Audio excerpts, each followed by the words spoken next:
सो आईपीओज़ की बौछार बनी हुई है और अभी एक नए आईपीओ की अगर हम बात करते हैं जिसका नाम है इनोवेटस एंटरटेनमेंट नेटवर्क्स लिमिटेड। ये जो कंपनी है, ये कंपनी क्या करती है, ये इवेंट मैनेजमेंट का काम करती है। मतलब मैनेज करती है जितने भी टाइप के इवेंट्स होते हैं, चाहे वो सेलिब्रिटी इवेंट हो, चाहे वो शादी ब्याह हो, चाहे वो ये बड़ी बड़ी ये नहीं होते हैं शोरूम से एग्जीबिशंस हों। मतलब जितने भी टाइप के इवेंट्स जहाँ पे लोगों की गैदरिंग होती है या फिर किसी चीज़ को प्रमोट करने के लिए हो, चाहे किसी चीज़ को सेलिब्रेट करने के लिए हो, तो वो सारे के सारे इवेंट्स को ये कंपनी जो है ये मैनेज करती है और ऑर्गेनाइज करवाती है। सो ये इवेंट मैनेजमेंट कंपनी अगर शॉर्ट में हम बोलते हैं तो। अब डेफिनेटली अगर ये कंपनी क्या बात कर रही है, ये बोल रही है कि हम 25 जुलाई से 27 जुलाई के बीच में अपना आईपीओ लेके आ रहे हैं, जिसके अंदर आप अप्लाई कर सकते हैं और हमारा जो आईपीओ है वो 4 अगस्त को खुल जाएगा। तो यहाँ पे कंपनी अपनी आईपीओ की प्राइस कितनी लगा रही है, वो 50 रुपीज़ पर शेयर लगा रही है। 3000 का लॉट साइज़ रखा है, तो आपको 1.5 लाख रुपए की ज़रूरत पड़ने वाली है। अब इतनी इन्फॉर्मेशन जानने के बाद में मुझे थोड़ी सी नेगेटिव वाइब आ रही है इस आईपीओ को लेकर के। देख लेते हैं कैसे। अब यहाँ पे कंपनी टोटल अपने आप में 7 करोड़ 74 लाख रुपए कंपनी इस आईपीओ के थ्रू उठाना चाह रही है लगभग। और कंपनी का जो जो शेयर होल्डर्स हैं, जो प्रमोटर्स हैं, उनकी 100% शेयर होल्डिंग थी आईपीओ से पहले, और आईपीओ के बाद में सिर्फ 60% ही रहने वाली है। तो एक तो ये नेगेटिव पॉइंट आ गया। नेक्स्ट, कंपनी जो है यहाँ पर लगभग 40% के आसपास टोटल शेयर होल्डिंग जारी कर रही है स्टॉक मार्केट में, तो कि एक नेगेटिव पॉइंट है काइंड ऑफ। चलो अगले आगे देखते हैं। तो यहाँ पे सितंबर 2022 तक का कंपनी ने डेटा दिया हुआ है, जिसमें 6 महीने में कंपनी ने 6 करोड़ के आसपास में 7 करोड़ के आसपास में सेल किया है टोटल, मतलब रेवेन्यू कमाया, जिसमें से 30 लाख रुपए कंपनी ने कमाए हैं। तो यहाँ पे ऑन एन एवरेज अगर देखा जाए तो कंपनी का जो नेट प्रॉफिट कमाने का जो तरीका है वो बहुत ही कम है। अगर इसको हम थोड़ा सा कैलकुलेट करके देख लेते हैं, 0.3 डिवाइडेड बाय 6.83, तो यहाँ पे हमारे पास आ गया 4% के आसपास में कंपनी नेट प्रॉफिट कमा रही है। सो अगर नेट प्रॉफिट 4% है तो ये काफ़ी कम है। और ये कंपनी, दूसरी बात, अपने जो डीआरएचपी कंपनी ने फाइल की थी उसके अंदर बोल रही है कि मेरा कोई भी कॉम्पिटिटर मार्केट में नहीं जिसके साथ मैं कंपेयर करवा सकूं। बट एक्चुअली कंपनी के ऑलरेडी कॉम्पिटिटर्स हैं स्टॉक मार्केट में। पार्टी क्रूजर नाम से कोई कंपनी है जो कि इसका कॉम्पिटिटर है। टचवुड एंटरटेनमेंट नाम से कोई कंपनी है, वो भी इसका एंटरटेनमेंट में। मतलब अगर इनको नहीं मिले, क्योंकि अगर इनको पता है कि अगर हम कंपेयर करने जाएंगे तो हमारी वैल्यू बहुत कम निकलेगी और बाद में हमारी बैंड बजेगी, आईपीओ में अप्लाई नहीं होंगे, तो इन्होंने बोल दिया हमारा कोई कॉम्पिटिटर ही नहीं है भाई।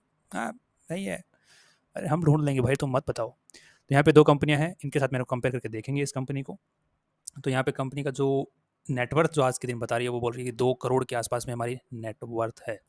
सो 2 करोड़ की नेटवर्थ है, तो टोटल नंबर ऑफ शेयर्स कितने हो जाएंगे यहाँ पे कंपनी के। अगर इस हिसाब से कंपनी कितने हिसाब से हमसे पैसा मांग रही है उसकी बात करते हैं पहले। तो कंपनी अपना आईपीओ 50 रुपये के ऊपर लेके आई है, इसको मल्टीप्लाई कर देंगे 50 के साथ में, तो ये आ गया। तो कंपनी अपनी वैल्यू लगा रही है 19 करोड़ की, 19 करोड़ 79, मतलब 20 करोड़ ही मानो। सो 20 करोड़ की अपनी वैल्यू लगा रही है कंपनी। और जो एक्चुअली इसकी जो वैल्यू है नेटवर्थ, वो है 2.5 करोड़ की। अब ध्यान ये देने वाली बात है कि जो नेटवर्थ है इसको कैलकुलेट किस तरीके से किया गया है, कंपनी ने डीआरएचपी में बताया है। तो यहाँ पे अगर हम लोग एक चीज़ के ऊपर ध्यान देते हैं, तो ट्रेड रिसीवेबल्स, यहाँ पे एक बार एक चीज़ पे ध्यान देना आप लोग, कि इसके जो ट्रेड रिसीवेबल्स हैं एज पर रिसेंट डेटा वो 4 करोड़ के हैं। मतलब इतनी उधारी है कंपनी के ऊपर कि मतलब जो माल, मतलब इन्होंने सर्विसेज दे तो दी, पर ये बोल दिया कि हमने इतना काम कर दिया 4 करोड़ का, वो पैसा हमारे पास अभी आना बाकी है। और ये काफ़ी टाइम से हर साल बकाया ही पड़ा रह रहा है। मतलब 2020 में इनका 2.25 करोड़ के आसपास में बकाया था, फिर 5 करोड़ के आसपास में बकाया रहा, फिर 4 करोड़ के आसपास में बकाया रहा। मतलब कर क्या रहे हो, आपकी जो टोटल सेल हो रही है उसका 70-80% के आसपास तो आपका बकाया रह रहा है, राइट। और उसी बकाया राशि के बेसिस के ऊपर आप बोल रहे हो कि हमारी नेटवर्थ है। नेटवर्थ कहाँ से हुई, आपकी तो उधारी की नेटवर्थ है, एक्चुअली एग्जिस्ट ही नहीं कर रही मार्केट ग्राउंड के ऊपर। तो उधारी कोई नेटवर्थ थोड़ा ना होती है।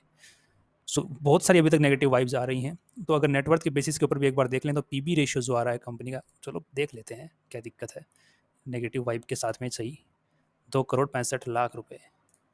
सो 2 करोड़ 65 लाख, तो यहाँ पे पीबी रेशियो आ गया 7.5 का, जिसको एक बार कंपेयर करके देखते हैं। एक का 6 का पीबी रेशियो है एक कॉम्पिटिटर का, एक का 2 का है, तो अगेन महंगा है। नेक्स्ट, अगर पी रेशियो की हम लोग बात करते हैं तो उसकी अगर बात करेंगे ना, तो भाई इसका पी रेशियो तो बहुत बेकार है। इसीलिए तो इसने बेचारे ने बताया नहीं था कि हमारा कोई कॉम्पिटिटर ही नहीं है, क्योंकि अगर बता देता तो इसकी हालत ख़राब हो जाती। तो यहाँ पर एक बार पी रेशियो एक बार कैलकुलेट करके देख लेते हैं। सो कंपनी 30 लाख कमा रही है, राइट। तो यहाँ पे 66 का पी रेशियो आ रहा है, जो कि इसके जो ऑलरेडी कॉम्पिटिटर्स हैं, एक का 58 टचवुड का और एक का 11 का। तो यहाँ पे पार्टी क्रूजर नाम से जो कंपनी है, इसके जो वैल्यूएशन है काफ़ी अच्छे देखने को मिल रहे हैं। अगर आपको इसी टाइप की कोई कंपनी में इन्वेस्ट करना है तो पार्टी क्रूजर में कर सकते हैं। अगर ये आईपीओ अच्छा परफॉर्म करता भी है, चांसेस बहुत कम है कि करेगा, बट फिर भी कर जाता है तो पार्टी क्रूजर भी अच्छा परफॉर्म कर सकता है।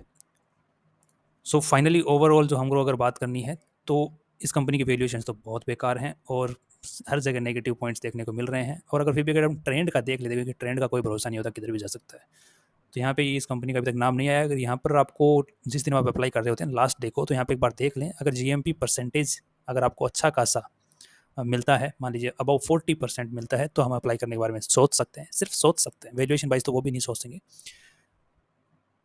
तो 40% के आसपास ट्रेंड अगर ऊपर मिलता है तो हम लोग इसके बारे में सोच सकते हैं, otherwise ignore this. See you tomorrow with the informations.